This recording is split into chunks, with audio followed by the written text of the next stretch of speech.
Hey everyone, and welcome to The Explainer. Today, we're taking on a really fascinating challenge. We're going to take a deeply complex, honestly pretty technical United Nations strategic guide, and we're going to decode it into a gripping narrative about global crisis management. We're looking at the mandate for one of the absolute most high-stakes leadership roles in the entire world. It's a position responsible for orchestrating the international response to humanity's darkest hours. And we'll look at why this system is currently fighting for its very survival. Okay, let's dive into this. Who coordinates the global coordinators? Think about it.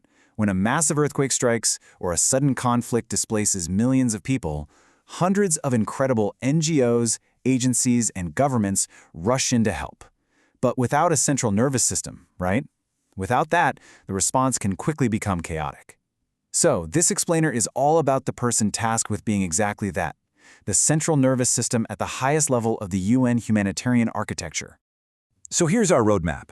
We'll be covering the ultimate crisis manager, the humanitarian reset, integrating the three pillars, leading the global clusters, high-stakes humanitarian diplomacy, and finally, empowering local actors. Let's jump right in. Section 1. The ultimate crisis manager, commanding the global response. To really grasp the mandate of the D2-level director of OCHA's Humanitarian Sector Division, you have to consider the sheer scale of the operation. We are talking about billions of dollars, literally billions, flowing through this system annually, directed by thousands of dedicated professionals. But here is the sobering reality that this director has to confront. Despite these massive resources, the current international humanitarian system is really struggling to meet the scale and complexity of global needs. It's kind of like a system built for an entirely different era, now trying to manage today's protracted, multi-layered crises.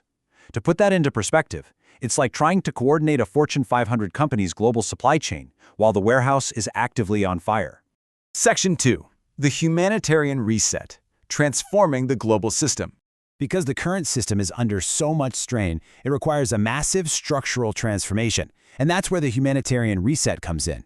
This is the most significant effort at comprehensive humanitarian system transformation since 2016. The goal is to make coordination agile, evidence-based, and heavily country-focused. And look, this isn't just a corporate buzzword. This is the ultimate quest our protagonist, the HSD director, is mandated to execute. It requires completely overhauling a massive bureaucratic machine without ever pausing the life-saving work it does. Basically, they have to change the engine of a commercial airplane while it is in mid-flight. And this brilliantly illustrates the exact problem we are solving here.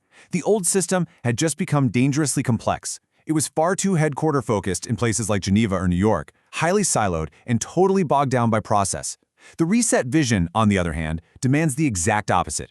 We're talking about a structure that is extremely agile, focused intensely on the actual countries in crisis, seamlessly integrated across departments, and relentlessly outcome-driven.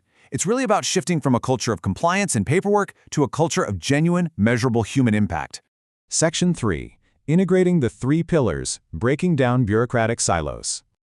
To achieve this ambitious reset, the new director has to seamlessly combine three traditionally separate functions at OCHA. Historically, these operated in super rigid silos. But, data without action is just trivia. So now, information management, like systems tracking where emergency funds are going, must flow directly into coordination.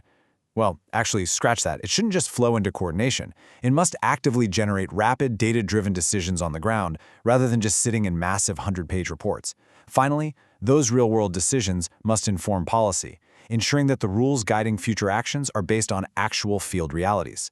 It creates this continuous, highly integrated loop of learning and execution. Section 4. Leading the global clusters, orchestrating the chaos. So how does this high-level integration actually play out on the ground during a terrifying crisis? It happens through the global cluster system. Now, the OCHA director doesn't personally deliver the food or set up the tents or administer the vaccines. Instead, they conduct the orchestra of agencies that do. In a sudden emergency, you might have 300 different NGOs all trying to help at once. If they all rush to the exact same neighborhood, leaving the neighboring town entirely empty, the whole response fails. OCHA's job is to harmonize these independent groups into a single, highly effective, synchronized force. Now, What's really interesting about this is how it maps the global sector coordination architecture. It cuts right through the heavy UN jargon.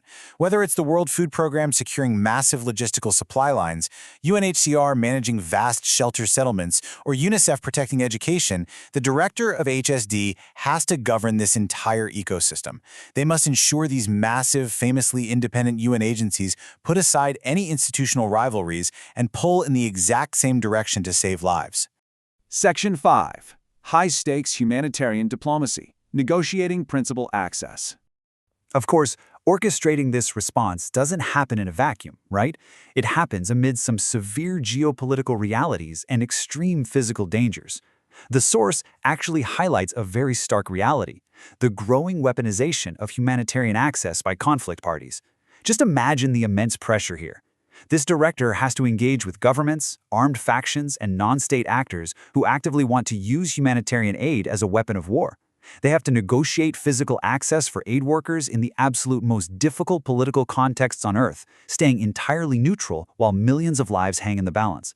And to survive that political minefield, the director relies on 4 unbreakable rules: humanity, neutrality, impartiality, and independence. These principles are absolutely crucial. They are both their shield and their mandate, and upholding them requires extreme diplomatic sophistication. The director has to navigate rising great power competition and volatile, localized conflicts without ever taking political sides. They have to ensure that aid is distributed based on one metric and one metric alone: human need. Section 6. Empowering local actors. The localization agenda. Despite all the high-level Geneva diplomacy and the massive global UN agencies, true lasting transformation must happen right at the community level. Think about the advantages local actors have. They have this deep contextual knowledge that outsiders simply can't learn overnight. They have genuine community trust and unparalleled operational reach into areas where international staff often cannot safely go. And most importantly, they are present before the crisis hits, and they will be there long after the international cameras and agencies depart.